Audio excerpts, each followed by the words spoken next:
Hey, so still working on the old gyromat, which was, that was a submodel. So Franco Marini made moped motors. It's called an MO1, but they called them different things.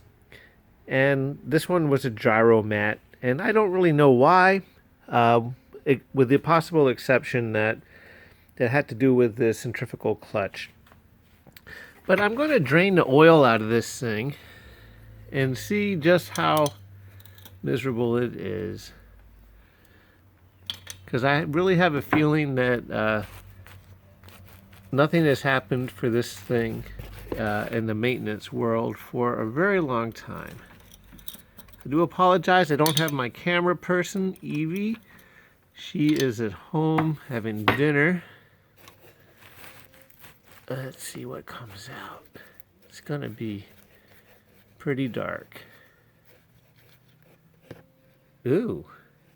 Well, that's worse than dark. That's nothing. All right. So there's another screw here, which is a fill level.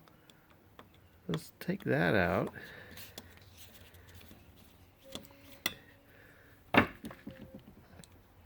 So the general hint appears to be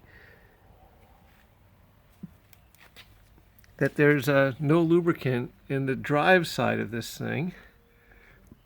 I really wasn't expecting that. Let me find a little something to poke up in there. So we've got an assortment of small screwdrivers. Let's just take this one. And maybe it's just plugged up. No. It's not plugged up at all. There's no lubricant in there.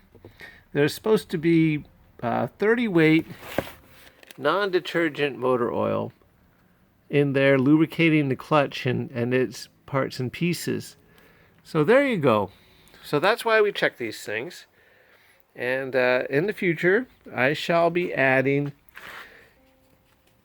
30 weight non-detergent lubricant into the clutch side of this scooter. And there's the pinch bolt, which I added to the Kickstarter.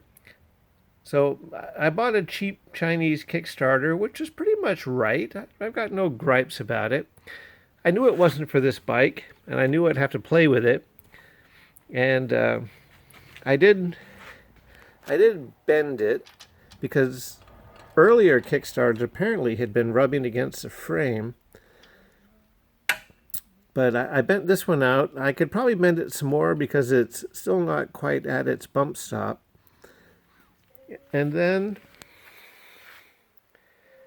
I drilled this hole out quite a bit more than what was there originally, so that a pinch bolt would fit through a flat which had been milled on the side of the shaft. I had been having troubles with it slipping, and I had played with it several times, but now it's rock solid. So I'll trim the end of that bolt off, and there is a lock nut on there. It's not original or beautiful, but then take a look at the entire machine. There's really nothing beautiful about it. So I shall be continuing going forward and have it on the road soon.